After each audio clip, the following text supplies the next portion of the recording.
दोस्तों सोचिए, अगर आपके गांव का कोई नाम ही ना हो, कोई पहचान ही ना हो, तो आप क्या करेंगे। आज की कहानी एक ऐसे साधारण मजदूर की है जिसने अपने लोगों को पहचान दिलाने के लिए सब कुछ दांव पर लगा दिया। ये सिर्फ खेल की कहानी नहीं, बल्कि संघर्ष, सम्मान और एक अधूरे सपने को पूरा करने की कहानी है। तो आइए जानते हैं पेड्डी की पूरी कहानी। कहानी की शुरुआत साल 2016 से होती है, जहां हमारी मुलाकात होती है मिस्टर विश्वास से, जो देश के स्पोर्ट्स फेडरेशन के एक बड़े अधिकारी हैं। उनका काम देश के अलग अलग हिस्सों से ऐसे खिलाड़ियों को ढूंढना है जो भविष्य में भारत के लिए मेडल जीत सके। लेकिन इस समय उनके चेहरे पर खुशी नहीं, बल्कि चिंता साफ दिखाई दे रही होती है। वजह थी हाल ही में हुए अंतरराष्ट्रीय खेलों में भारत का बेहद खराब प्रदर्शन। कुछ समय पहले ही उनकी एक अहम मीटिंग हुई थी, जहां उनके वरिष्ठ अधिकारियों ने साफ शब्दों में कहा था कि इतनी बड़ी आबादी वाले देश से इतने कम मेडल आना शर्म की बात है। अगर जल्द ही कोई समाधान नहीं मिला तो खेलों पर खर्च होने वाला बजट कम किया जा सकता है। यही बातें बार बार मिस्टर विश्वास के दिमाग में घूम रही थीं। उन्हें समझ नहीं आ रहा था कि आखिर गलती कहां हो रही है। देश में करोड़ों युवा हैं, टैलेंट की कोई कमी नहीं, फिर भी दुनिया के सामने हम पीछे क्यों रह जाते हैं।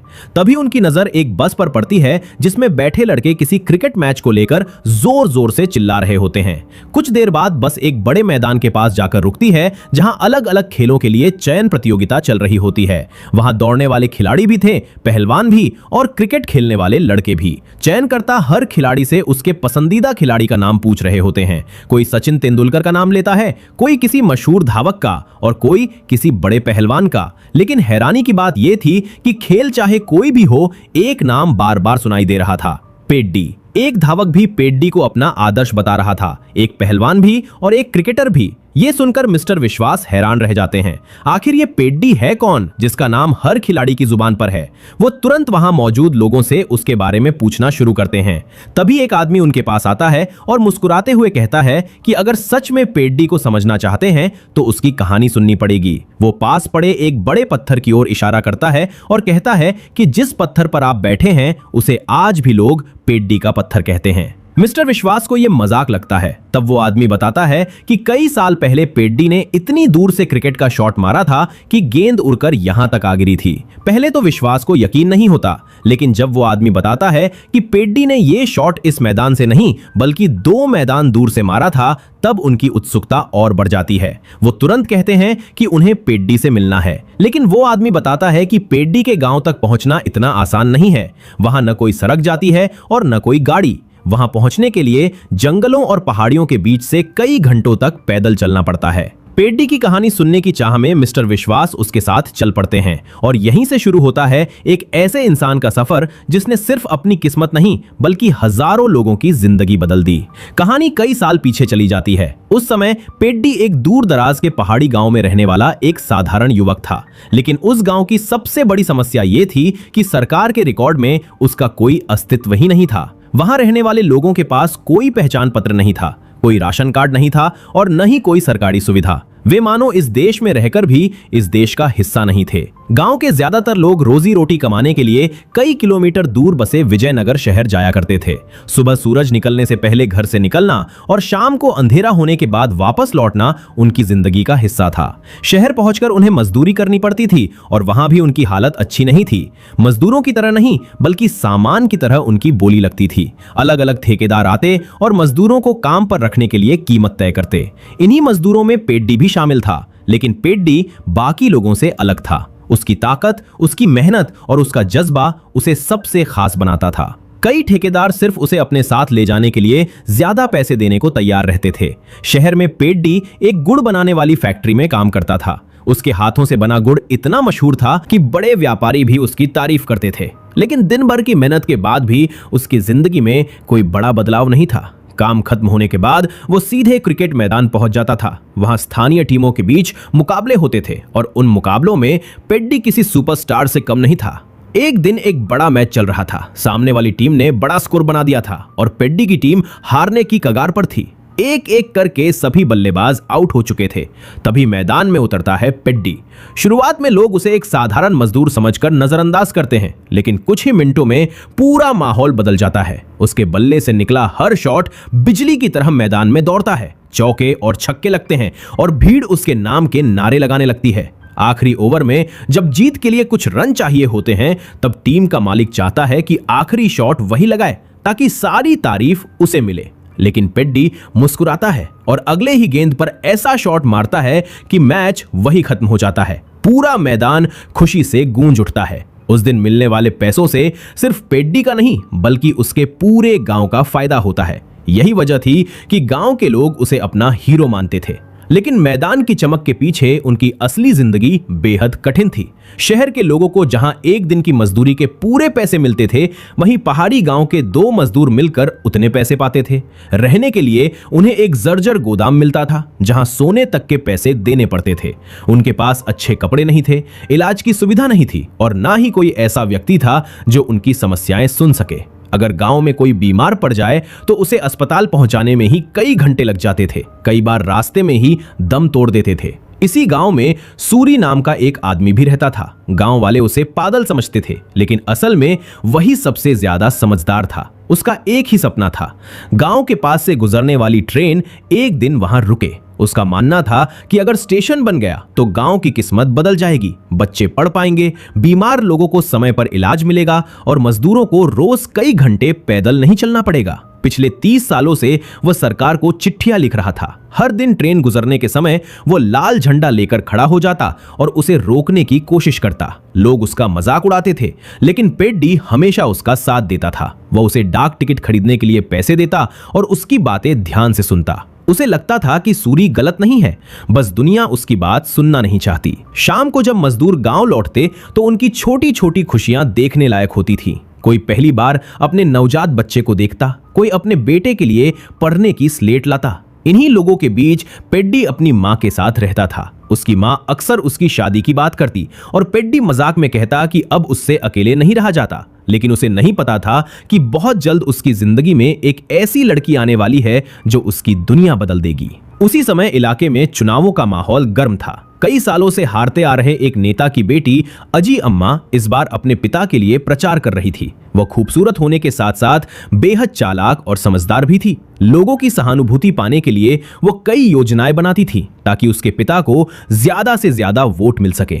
एक दिन जब वह गांव में प्रचार कर रही होती है, तभी दूर खड़ा पेड्डी उसे पहली बार देखता है। उसके आसपास की सारी आवाजें जैसे गायब हो जाती हैं। पहली बार किसी लड़की को देखकर उसके चेहरे पर ऐसी मुस्कान आती है जो पहले कभी नहीं आई थी। उधर अजी अम्मा को इस बात का अंदाजा तक नहीं था कि कोई उसे इस तरह देख रहा है, लेकिन पेड्डी के लिए ये एक नया एहसास था। उसे पहली बार महसूस होता है कि उसकी जिंदगी में सिर्फ संघर्ष और जिम्मेदारियां ही नहीं, कुछ सपने भी हो सकते हैं। लेकिन उसे बिल्कुल अंदाजा नहीं था कि ये प्यार आगे चलकर उसे कितनी बड़ी लड़ाइयों में धकेलने वाला है। और सबसे बड़ी बात, अभी उसकी जिंदगी का सबसे दर्दनाक मोड़ आना बाकी था। दूसरी तरफ चुनाव जैसे जैसे करीब आ रहे थे, पूरे इलाके का माहौल और गर्म होता जा रहा था। अजी अम्मा अपने पिता को जिताने के लिए दिन रात प्रचार कर रही थी। गांव-गांव जाकर लोगों से मिलना, भाषण देना और अपने पक्ष में माहौल बनाना उसका रोज का काम बन चुका था। लेकिन चुनाव सिर्फ भाषणों से नहीं जीते जाते।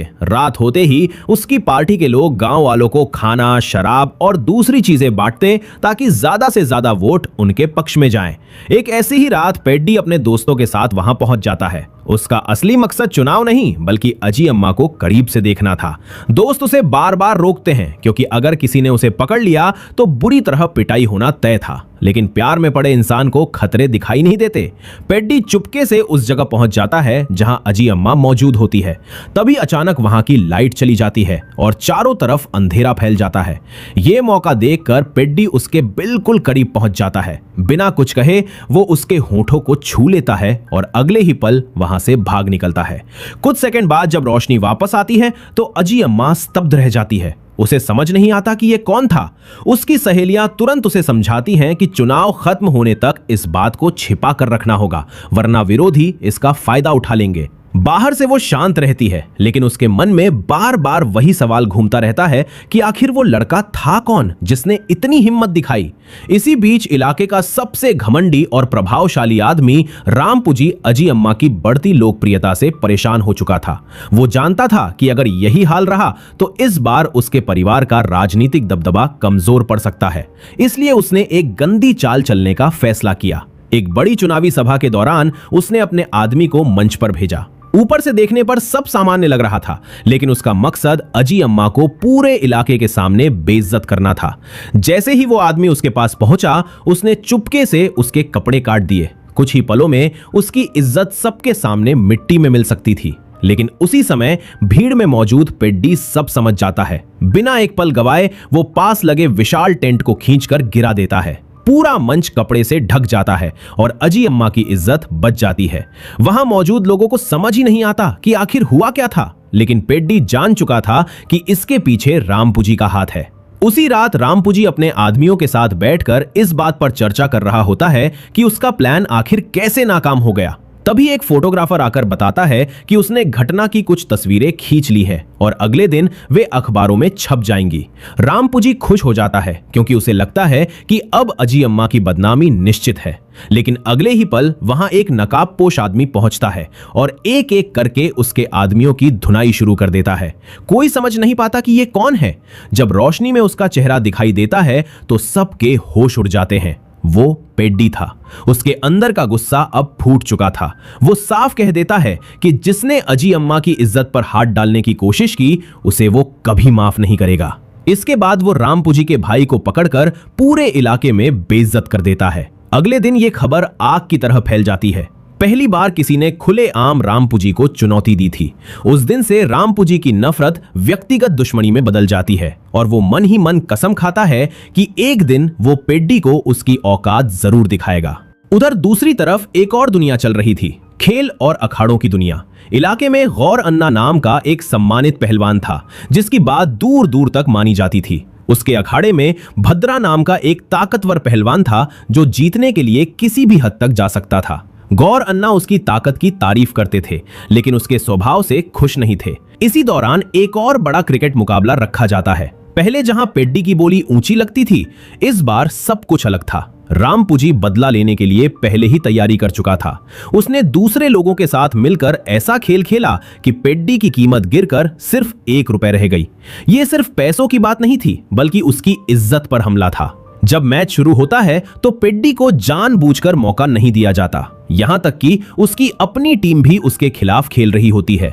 उसे जल्दी समझ आ जाता है कि मैदान में मौजूद सिर्फ विरोधी ही नहीं, बल्कि उसकी टीम के खिलाड़ी भी उसे हराने की कोशिश कर रहे हैं। लेकिन पेड्डी हार मानने वालों में से नहीं था। जब आखिरकार उसे बल्लेबाजी का मौका मिलता है तो वो अकेले पूरी टीम पर भारी पड़ जाता है। हर चौके और छक्के के साथ भीड़ उसका नाम पुकारने लगती है, लेकिन आखिरी समय में उसके खिलाफ धोखा किया जाता है और उसकी टीम हार जाती है। मैच खत्म होते ही लोग उसका मजाक उड़ाने लगते हैं। उसकी सारी मेहनत का इनाम सिर्फ 1 रुपया था, लेकिन तभी कुछ ऐसा होता है जिसकी उसने उम्मीद नहीं की थी। हारने के बावजूद पूरा मैदान उसके नाम के नारे लगाने लगता है। लोग जानते थे कि असली खिलाड़ी कौन था। दूर खड़ा गौर अन्ना भी ये सब देख रहा होता है। वो समझ जाता है कि इस लड़के में कुछ खास है। जब सब लोग चले जाते हैं तो वो पेड्डी के पास आता है और पूछता है कि क्या वो कुश्ती सीखना चाहता है। पेड्डी पहले तो सोचता है कि इसमें मजदूरी कितनी मिलेगी, लेकिन गौर अन्ना कहते हैं कि यहाँ पैसे नहीं मिलते, यहाँ पहचान मिलती है। ये शब्द सीधे उसके दिल में उतर जाते हैं। हालांकि उस समय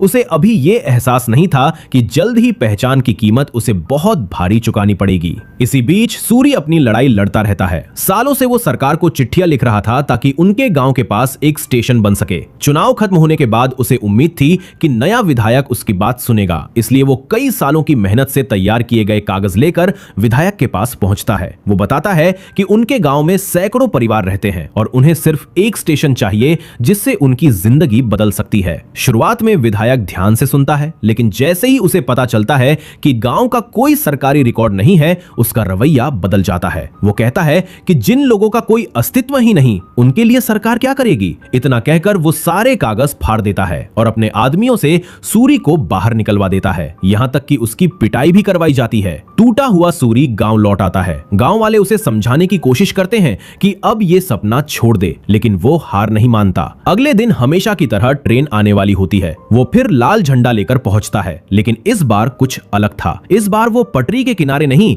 बल्कि बिल्कुल बीच में खड़ा हो जाता है। दूर से आती ट्रेन का हॉर्न सुनाई देता है। ड्राइवर लगातार चेतावनी देता है, लेकिन सूरी नहीं हटता। उसे लगता है कि शायद इस बार ट्रेन रुक जाएगी। पेड्डी और बाकी लोग उसे बचाने बचाने के लिए दौड़ पड़ते हैं। आखिरी पल में पेड्डी उसे खींचने की कोशिश करता है, लेकिन बहुत देर हो चुकी होती है। ट्रेन की टक्कर से सूरी बुरी तरह घायल हो जाता है। उसकी सांसें चल रही थीं, लेकिन हालत बेहद खराब थी। मरने से पहले वो पेड्डी का हाथ पकड़ता है और कहता है कि वो ट्रेन अपने लिए नहीं रोकना चाहता था। वो चाहता था कि उनके बच्चों और शहर के बच्चों में कोई फर्क ना रहे। वो चाहता था कि उनके गांव का भी नाम हो, पहचान हो और लोग उन्हें इंसान समझें। कुछ ही पलों बाद उसकी सांसें थम जाती हैं। ये सिर्फ एक आदमी की मौत नहीं थी, बल्कि पूरे गांव की उम्मीदों पर पड़ा एक बहुत बड़ा वार था। सूरी की मौत के बाद गांव वालों का गुस्सा फूट पड़ता है। लोग ट्रेन की पटरी उखाड़ देते हैं, आग लगा देते हैं और अपना विरोध जताते हैं, लेकिन सरकार के लिए उनकी कोई कीमत नहीं थी। पुलिस गांव में पहुंचती है और बेरहमी से लोगों को पीटना शुरू कर देती है। पेड्डी और उसके साथियों को भी गिरफ्तार कर लिया जाता है, लेकिन सबसे बड़ा झटका तब लगता है जब पुलिस सूरी की लाश को लावारिस घोषित कर देती है। गांव वाले कहते हैं कि वो उनका अपना था, लेकिन पुलिस सिर्फ एक सवाल पूछती है, सबूत कहां है? कोई पहचान पत्र है? कोई सरकारी रिकॉर्ड है? यही वो पल था जिसने पेड्डी को अंदर तक हिला दिया। उसे पहली बार पूरी तरह एहसास हुआ कि उनके पास सच में कुछ भी नहीं है, न पहचान, न अधिकार, न सम्मान, यहां तक कि मरने के बाद भी इंसान कहलाने का हक नहीं। पुलिस उन्हें धमकाती है और आखिरकार मजबूरी में सूरी की लाश भी उनसे छीन ली जाती है। उस रात पेड्डी सो नहीं पाता। उसके कानों में बार बार सूरी के आखिरी शब्द गूंजते रहते हैं। उसे समझ आ जाता है कि अगर उसने कुछ नहीं किया तो आने वाली पीढ़ियां भी ऐसे ही गुमनाम जिंदगी जीती रहेंगी। और तभी वो एक ऐसा फैसला करता है जो उसकी पूरी जिंदगी बदल देता है। अगले दिन वो सीधे गौर अन्ना के अखाड़े में पहुंचता है और पहली बार पूरी गंभीरता से कहता है, मुझे कुश्ती सीखनी है, क्योंकि अब मुझे सिर्फ रोटी नहीं, अपने लोगों के लिए पहचान जीतनी है। लेकिन गौर अन्ना उसे सीधे अखाड़े में नहीं उतारते। बाकी पहलवान जहां दाव पेच सीख रहे होते हैं, वहीं पेड्डी को मिट्टी उठाने, पानी भरने, भारी बोरे ढोने और अखाड़े की सफाई जैसे काम दिए जाते हैं। कई बार उसे लगता है कि शायद उसके साथ मजाक किया जा रहा है, लेकिन फिर उसे सूरी की बातें याद आ जाती हैं और वो बिना शिकायत किए मेहनत करता रहता है।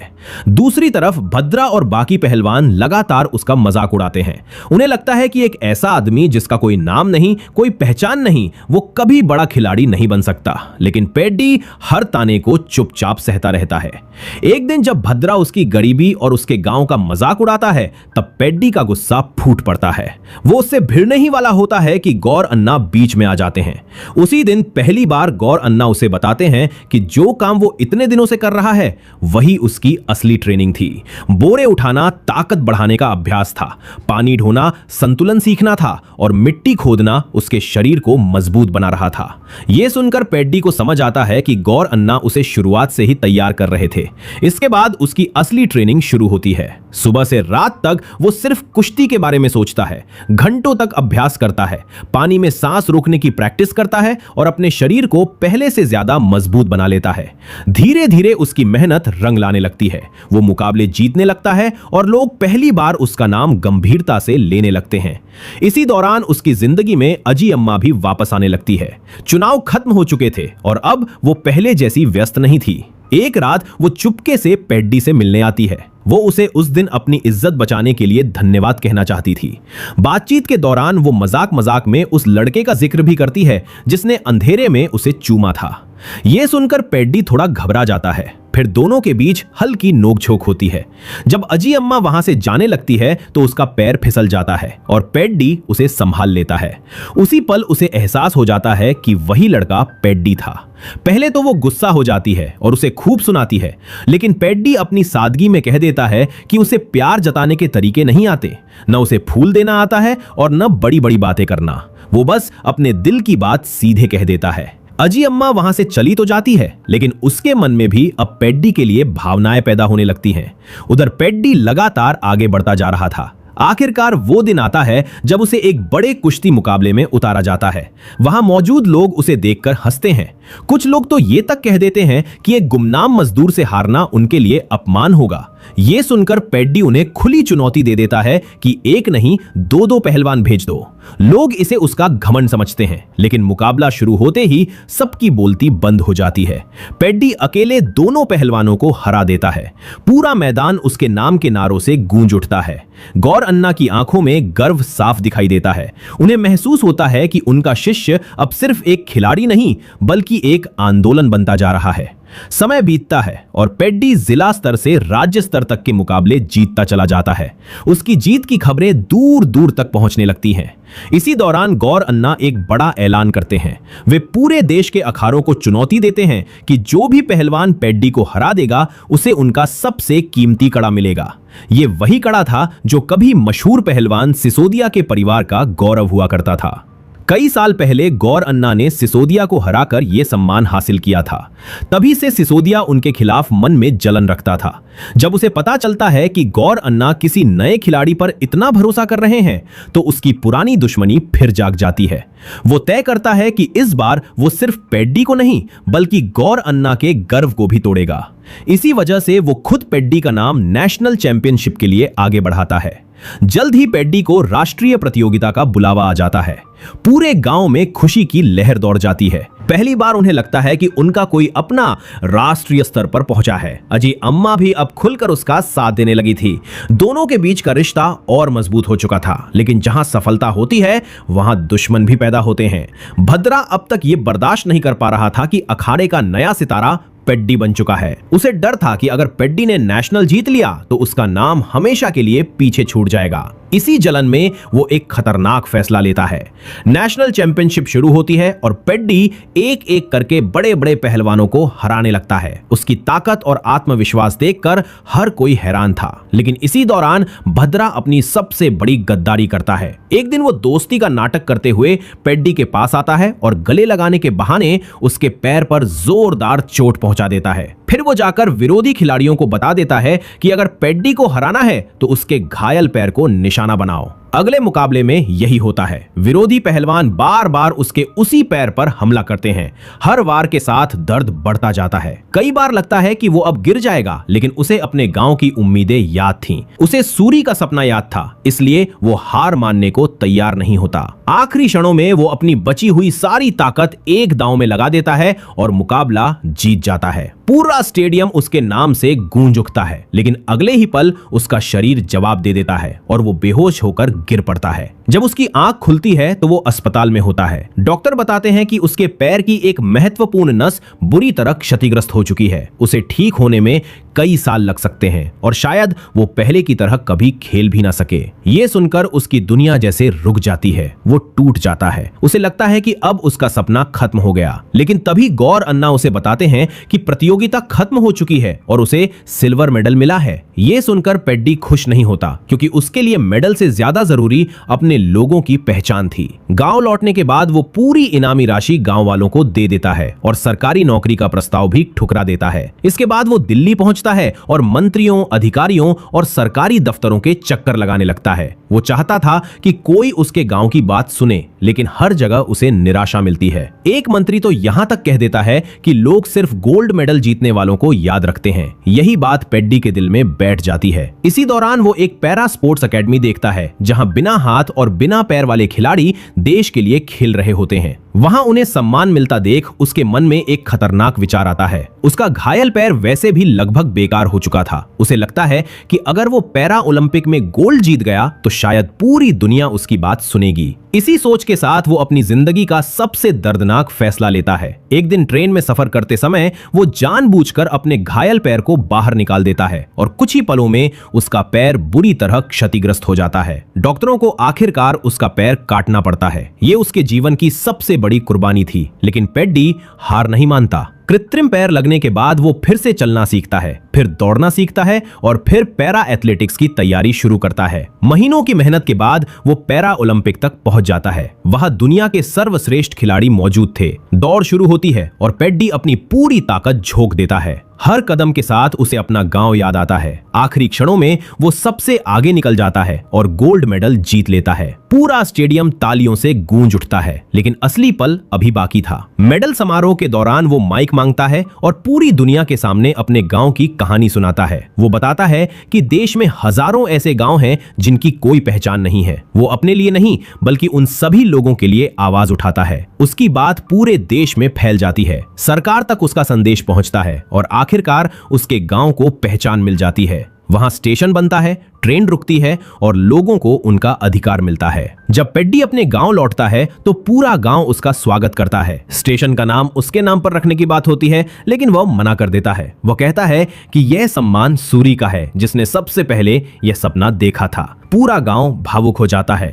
वर्षों का संघर्ष आखिरकार सफल हो चुका था और इसी तरह एक साधारण मजदूर से शुरू हुआ पेड्डी का सफर एक ऐसी मिसाल बन जाता है जिसे आने वाली पीढ़ियां हमेशा याद रखेंगी। तो दोस्तों, अगर आपको यह वीडियो पसंद आया हो तो वीडियो को लाइक करें, चैनल को सब्सक्राइब करें और कमेंट करके बताएं कि आपको पेड्डी का कौन सा पल सबसे ज्यादा पसंद आया। तो चलिए मिलते हैं नेक्स्ट वीडियो में। तब तक के लिए जय हिंद, गुड बाय।